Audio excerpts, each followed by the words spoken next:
Olá pessoal, eu sou a professora Rebeca Eckstein, atuo na área de Direito Empresarial e vamos trabalhar diversas dicas nessa nossa maratona para a OAB. Mas antes de eu trabalhar essas dicas de Direito Empresarial, eu queria falar um pouquinho com vocês do curso Hackeando a OAB. Você não tem ideia da quantidade de benefícios que você vai ter quando adquirir esse curso Hackeando a OAB na plataforma do seufuturo.com. Acompanhe comigo aqui tudo que você terá direito se você se inscrever no nosso cronograma de 30 dias ou de 60 dias. Vem comigo. Nesse curso Hackeando a OAB, você tem mentoria pelo Telegram,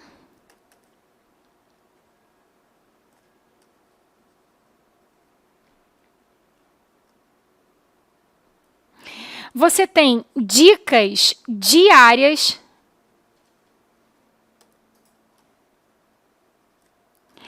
ainda é possível assistir às suas aulas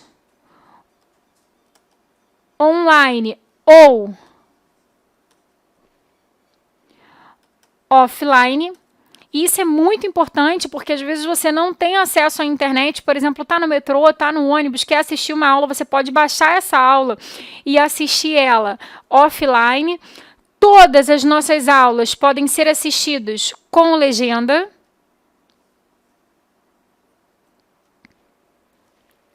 Você tem 90 dias para acessar esse conteúdo, seja o cronograma de 30 dias ou de 60 dias.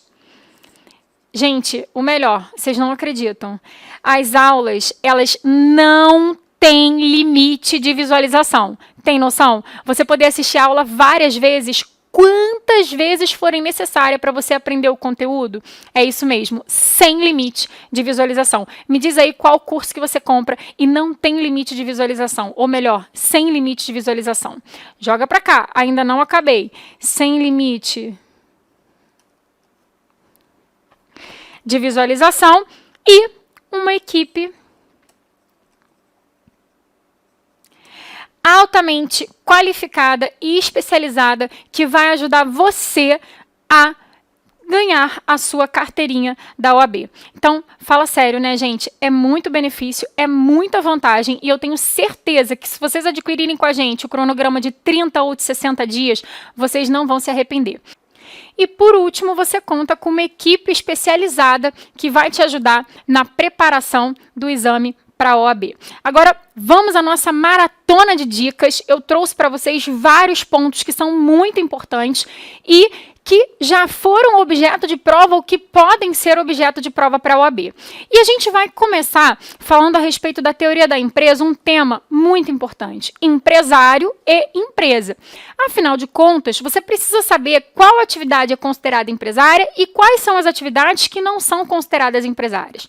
Lá no artigo 966 do Código Civil, nós temos o conceito de empresário. O dispositivo legal determina que considera-se empresário quem exerce profissionalmente uma atividade econômica organizada para a produção ou a circulação de bens e serviços. Então, olha aqui no material esse conceito de empresário previsto no artigo 966. Em primeiro lugar, o empresário, gente, ele é sujeito de direito.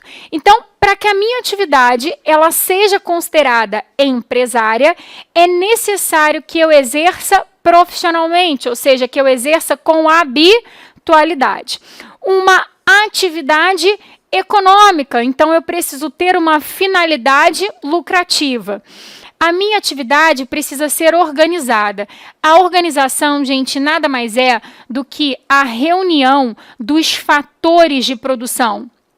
Mão de obra é o primeiro fator de produção, insumo, tecnologia e capital. Então, para a minha atividade ser organizada, eu necessito de mão de obra, insumo, tecnologia e capital. É a reunião dos fatores de produção. E a minha atividade pode ser produção de bens, produção de serviços, circulação de bens ou circulação de serviços. Então, olha só, quem circula um bem, circula um serviço, produz um bem ou produz um serviço, é considerado empresário, desde que preencha cumulativamente esses requisitos do artigo 966. E a gente precisa saber em prova, que já caiu isso algumas vezes, a diferença entre o empresário e a empresa. O empresário é quem exerce profissionalmente a atividade.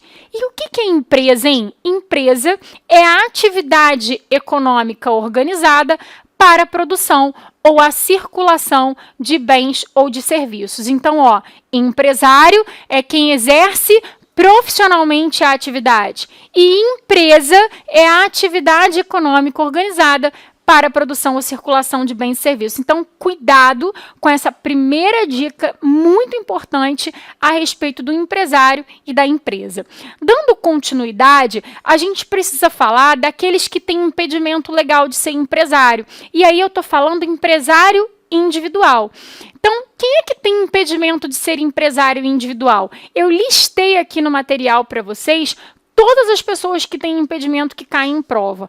Calma, eu sei que a lista é grande, mas para a OAB, a banca até hoje só cobrou 2, servidor público e militar nativa. Então, eu vou destacar aqueles que eu acho que são mais importantes dentre esses que eu listei. Por quê? Eles estão em diversas leis no nosso ordenamento. Não existe um único artigo trabalhando quem tem impedimento.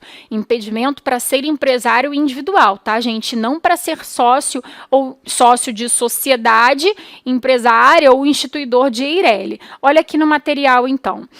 Os deputados federais e os senadores, funcionários públicos, né, o servidor público, esse já caiu em prova, magistrados, corretores de seguro, militar nativa, gente, esse também já caiu em prova, membros do Ministério Público, deputado estadual e vereador, falidos, inclusive os sócios de responsabilidade ilimitada que ainda não estiverem reabilitados. Esse não caiu em prova e eu acho muito importante. Condenado por crime falimentar médicos para o exercício médicos para o exercício simultâneo da farmácia e os farmacêuticos para o exercício simultâneo da medicina, despachante aduaneiro, dentre outros que podem estar previstos na lei especial, e estrangeiros com visto provisório. Então, cuidado, porque eu sei que a lista é um pouquinho grande, mas já caiu em prova servidor público e militar nativa. Aquele que tem impedimento para exercer atividade própria de empresário, se a exercer, gente, responderá por todas as obrigações que forem contraídas. Inclusive, pode ter a sua falência decretada. Você deve estar se perguntando, professora, não entendi. Se o servidor público ele não pode exercer atividade como empresário individual e ele exercer essa atividade, ele vai responder pelas obrigações? Sim, vai responder por todas as obrigações que forem contraídas e pode, inclusive, ser declarado falido. Então, muito cuidado, gente. Por quê? Porque nós vimos que para ser empresário é necessário o preenchimento dos requisitos do artigo 966 do Código Civil e não o registro. Então, muita gente que tem impedimento acaba exercendo atividade própria de empresário, mesmo com impedimento, mas é claro que essa pessoa não tem registro no órgão competente. Porque se eu sou militar nativo e vou realizar a minha inscrição como empresário individual, esse registro será negado em razão do meu impedimento. Então, fiquem atentos. Quem tem impedimento se exercer atividade responderá pelas obrigações que forem contraídas, podendo, inclusive, ser declarado falido, tá bom? Bom, outra dica importante para vocês é a respeito do estabelecimento empresarial, o seu conceito. O conceito de estabelecimento empresarial está previsto no artigo 1142 do Código Civil. Estabelecimento empresarial é o complexo de bens organizados para o exercício da empresa. Muita gente pensa que o estabelecimento é o local físico. O local físico é o estabelecimento empresarial. Mas, na verdade, gente, o local físico é apenas um dos bens que compõem o estabelecimento, porque o conceito é muito mais amplo. Eu considero como estabelecimento empresarial todo o complexo de bens que é organizado pelo empresário para o exercício da atividade empresária. Então, o imóvel, o carro, o maquinário, a marca, todos esses são bens que compõem o estabelecimento empresarial. Então, olhem a redação do 1142 que eu coloquei aqui no material para vocês. Considera-se estabelecimento todo o complexo de bens organizados. Lembre que esses bens podem ser bens materiais ou imateriais, tá? Então, estabelecimento empresarial é o complexo de bens organizados para o exercício da empresa por empresário ou sociedade empresária. O Código Civil, ele adotou a expressão estabelecimento, mas a gente também pode escutar, ler aí na doutrina as expressões fundo de empresa ou ainda azienda, tá? Só cuidado, gente, porque o estabelecimento, ele não se confunde, isso é muito importante, com o local físico aonde o empresário, né, ou a sociedade empresária se encontra situado, que é o chamado ponto empresarial. Então, muita atenção a essa dica. Esse artigo 1142, ele ainda não foi objeto de prova e ele é um tema bem importante para a nossa prova da OAB. Só para a gente finalizar, a natureza jurídica do estabelecimento empresarial. O estabelecimento, ele tem natureza jurídica de universalidade de fato, porque os bens são reunidos por força, né, por vontade aqui humana, né? Se fosse os bens reunidos por força de lei, seria universalidade de direito. Isso já foi objeto de prova da OAB. Então, ele tem natureza jurídica, o estabelecimento empresarial tem natureza jurídica de universalidade de fato. Se você quiser, no seu artigo 1142 do Código Civil, você pode fazer uma remissão ao artigo 90 do Código Civil, tá bom? Fiquem aí atentos a essa questão de natureza jurídica, que é um tema bem importante também para a prova da OAB. Dando continuidade aí a nossas dicas, eu trouxe para vocês uma dica muito importante que fala da constituição da empresa individual de responsabilidade limitada, a EIRELI, prevista no artigo 980-A do Código Civil. A gente teve uma alteração em 2017 e esse tema, ele não havia sido cobrado antes da alteração e ele também não foi cobrado ainda. Que tema é esse? Constituição da EIRELI instituidor. Quem é que pode criar uma empresa individual de responsabilidade limitada? Ela pode ser instituída por quem? Gente, a EIRELI, ela pode ser instituída tanto por pessoa natural como por pessoa jurídica. A vedação que existia para a instituição de EIRELI por pessoa jurídica, ela não existe mais. Então, fiquem atentos. A instrução normativa que proibia que a EIRELI fosse instituída por pessoa jurídica, ela não existe mais. Então, agora, a gente pode dizer que a EIRELI pode ser instituída tanto por pessoa natural como por pessoa jurídica. E eu trouxe para vocês um enunciado que é muito importante da terceira jornada de direito comercial que traz essa possibilidade. Olha só. Olha a redação do enunciado aprovado pela terceira jornada de direito comercial, enunciado 92. A empresa individual de responsabilidade limitada poderá ser instituída por pessoa natural ou jurídica, nacional ou estrangeira, sendo a limitação para figurar em uma única modalidade apenas para a pessoa natural. Então, gente, olha só, a EIRELI, ela pode ser instituída por pessoa natural ou pode ser instituída por pessoa jurídica, ok? E quando ela for instituída por pessoa natural, a pessoa natural só pode figurar nessa única modalidade. Essa é a redação do artigo 980-A, parágrafo 2º, que já foi objeto de prova. Então, quem pode instituir a empresa individual de responsabilidade limitada ainda não caiu na prova. Mas que a pessoa natural que institui a EIRELI só pode figurar nessa única modalidade, isso já foi, inclusive, gabarito num exame que foi cobrado na OAB. Então, cuidado, pode ser instituída por pessoa natural ou pessoa jurídica, e a pessoa natural que institui a EIRELI só pode figurar nessa única modalidade. Então, essa vedação, né, essa limitação para figurar em uma única modalidade apenas se aplica para a pessoa natural, ou seja, para a pessoa física. Ela não se aplica para a pessoa jurídica, tá bom?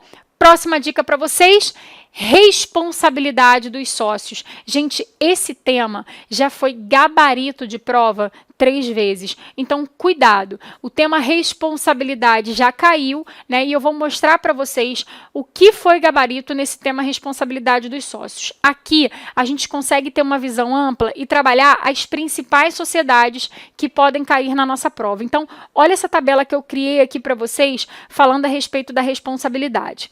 Existem sociedades em que a responsabilidade dos sócios ela é ilimitada. Que sociedades são essas? Sociedade em nome coletivo e sociedade simples. Na sociedade em nome coletivo, todos os sócios respondem solidariamente e ilimitadamente pelas obrigações sociais. Isso aqui, ó, esse artigo 1039 é o que fala da sociedade em nome coletivo. Já na sociedade simples, a responsabilidade dos sócios ela é ilimitada. Aqui a gente tem uma divergência na doutrina, entendimento do STJ é que a responsabilidade dos sócios ela é ilimitada. Quais são as sociedades em que os sócios respondem de forma limitada? Sociedade limitada e sociedade anônima. Cuidado! Isso aqui já foi gabarito 2 vezes de prova. A responsabilidade de cada sócio na sociedade limitada, ela é restrita ao valor de suas cotas, mas atenção para a parte final. Todos os sócios respondem solidariamente pela integralização do capital. Isso aqui já foi gabarito 2 vezes. E também já foi gabarito na nossa prova a responsabilidade dos sócios na sociedade anônima. A responsabilidade dos sócios na sociedade anônima ou do acionista, né, ela é limitada ao preço de emissão das ações subscritas ou adquiridas. Então, cuidado com esse tema, é um tema quente, um tema muito importante para a prova de vocês. E quais as sociedades em que a responsabilidade dos sócios ela é mista? Sociedade em comandita simples, o comanditado, professor, eu não vou errar isso em prova, ó, é o coitado. Por que coitado, gente? Porque ele responde de forma ilimitada. E o comanditário responde de forma limitada. Então, cuidado, sociedade em comandita simples, aqui a gente tem o artigo 1045 do Código Civil, na sociedade limitada é o 1052, na sociedade anônima é o artigo 1º da Lei de SA e na sociedade em comandita por ações é o artigo 1091 do Código Civil. Na sociedade em comandita por ações, o diretor, gente, responde subsidiariamente e ilimitadamente. E os demais sócios respondem de forma limitada.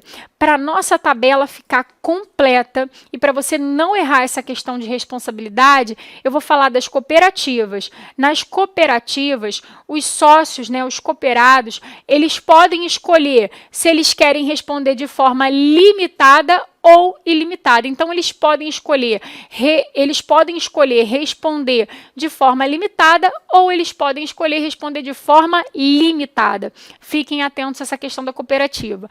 A IRELI, a responsabilidade do instituidor, ela é limitada ao valor do capital. E o empresário individual responde de forma ilimitada. Para a tabela ficar completa, coloca essas informações aí no caderno. EIRELI, a responsabilidade do instituidor é limitada ao valor do capital, empresário individual responde de forma ilimitada e nas cooperativas os sócios podem escolher se eles querem responder de forma limitada ou se eles querem responder de forma ilimitada. Cuidado com esse tema, que é um tema muito importante, responsabilidade dos sócios. Características da SA, dando continuidade à nossa maratona aí de dicas para a OAB. Quais são as características da sociedade anônima? Gente, a sociedade anônima tem como característica ser uma sociedade institucional. O que significa isso? Ela é regida por um estatuto. Enquanto as sociedades reguladas pelo Código Civil têm o contrato social, a sociedade anônima utiliza o estatuto. Ela é uma sociedade institucional.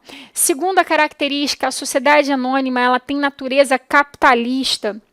Ela é uma sociedade que visa o lucro. Só cuidado que a gente tem 2 informativos do STJ que falam que a sociedade anônima de capital fechado e de cunho familiar pode ter a presença, né, da affect societatis, que é a afinidade, o vínculo afetivo que une os sócios. Então, muita atenção com relação a essa informação na prova de vocês. Ela tem natureza capitalista, mas se ela for de capital fechado e de cunho familiar, ela pode ser classificada como uma sociedade que tem a presença da affect societatis, que a afinidade, o vínculo afetivo entre os sócios existe e é levado em consideração. Além disso, ela possui como característica ser uma sociedade empresária, independentemente do objeto. Não importa se eu adotar como tipo societário uma SA, eu serei sempre de natureza empresária. Ela também possui como característica a questão da responsabilidade dos acionistas.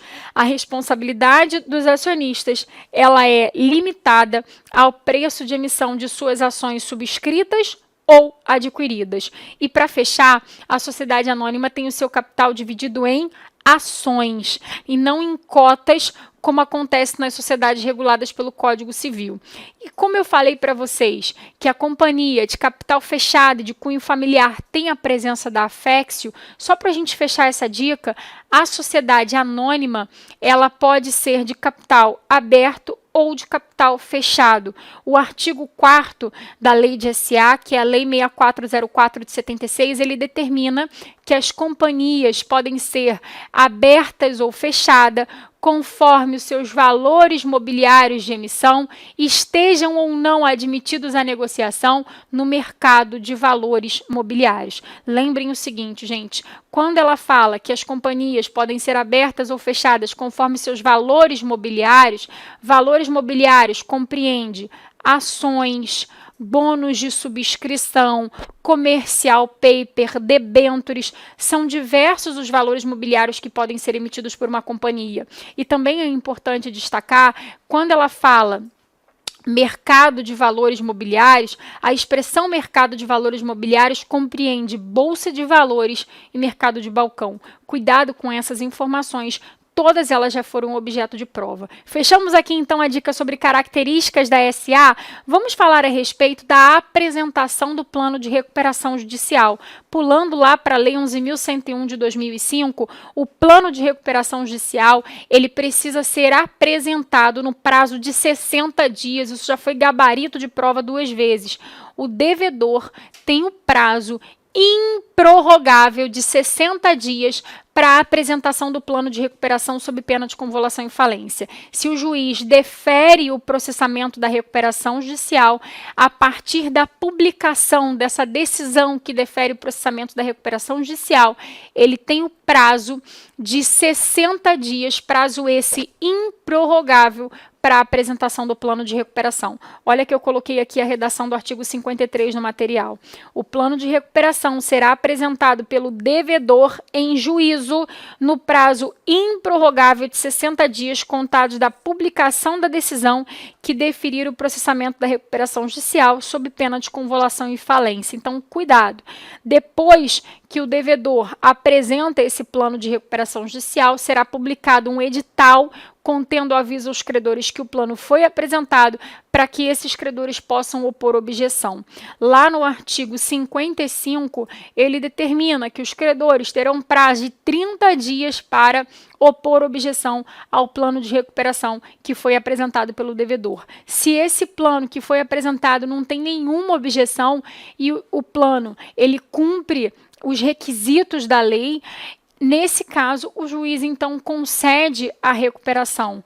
Porém, se o plano sofrer objeção pelos credores, gente, esse plano terá que ser submetido à Assembleia Geral de Credores. E a Assembleia Geral de Credores, que é um órgão, né, previsto na recuperação e na falência, a Assembleia Geral de Credores ela pode aprovar o plano que foi apresentado, ela pode rejeitar esse plano, e aí na hipótese de rejeição, a gente tem lá no artigo 56, parágrafo 4º, a decretação da falência, ou o plano pode sofrer alterações, como foi o caso da Oi, que o plano sofreu alterações, o caso da Avianca, o plano sofreu alterações, e aí Claro, se ele sofrer alterações, essas alterações precisam ser anuídas pelo devedor. O credor propõe a alteração e elas têm que ser anuídas, né, pelo devedor. Então, muita atenção com essa questão da apresentação do plano de recuperação, do prazo para objeção e da convocação ou não da Assembleia Geral de Credores. Vamos dar continuidade ainda dentro de recuperação e falência. A gente vai falar a respeito do juízo competente. Qual é o juízo competente para homologar o plano de recuperação extrajudicial, deferir a recuperação judicial ou decretar a falência? Gente, cuidado, artigo 3º da Lei de Recuperação e Falência.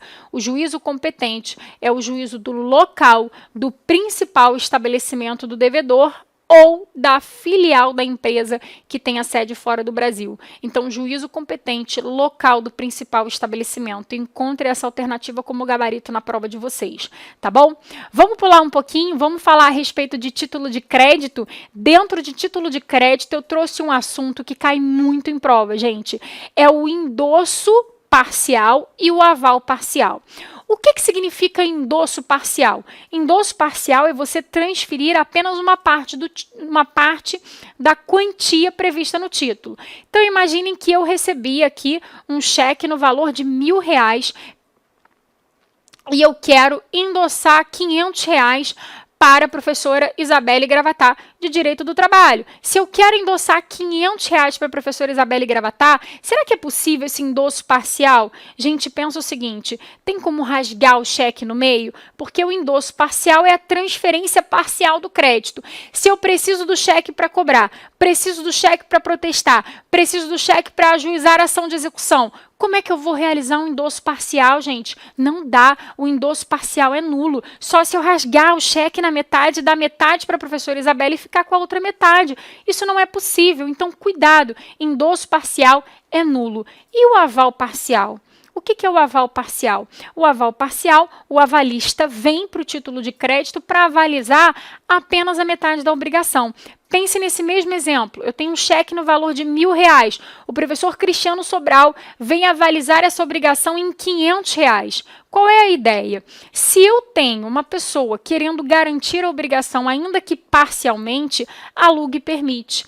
A LUG, lá no artigo 30, assim como a lei de cheque e a lei de duplicata, a lei de cheque no artigo 29 e a lei de duplicata no artigo 25, permitem a possibilidade do aval parcial. Então, sempre que a questão falar em cheque, nota promissória, letra de câmbio e duplicata, você vai marcar que é possível sim o aval parcial. Mas atenção, se a questão da prova falar de acordo com o Código Civil, o Código Civil, no artigo 897, parágrafo único, diz que é vedado o aval parcial. Então, existem questões em prova que remetem para o Código Civil, existem questões que falam especificamente do título de crédito, da nota promissória, da letra de câmbio. Sempre que cai em prova, ele traz o nome do título, cheque, nota promissória, letra de câmbio ou duplicata. Então, você marca que o aval parcial é válido.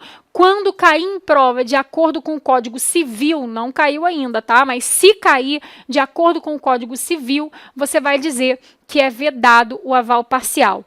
Tanto as leis especiais, que é a lei de cheque, a lei de duplicata, a lei de nota promissória e letra de câmbio, como o Código Civil, vedam o endosso parcial. Então, atenção, esses temas já foram cobrados separados e foram cobrados juntos numa mesma questão.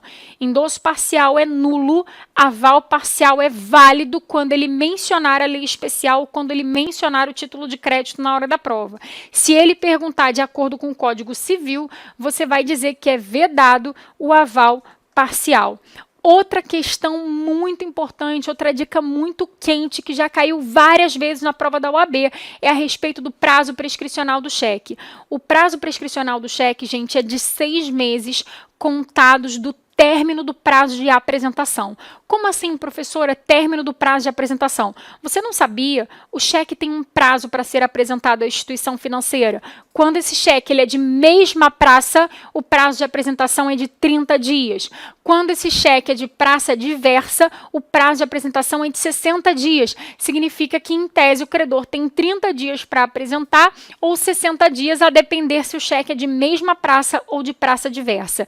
E esse prazo prescricional prescricional de 6 meses para ajuizamento da ação de execução, ele é contado do término do prazo de apresentação. Se o cheque for de mesma praça, são 30 dias mais 6 meses para prescrever. Se o cheque for de praça diversa, são 60 dias mais 6 meses para prescrever.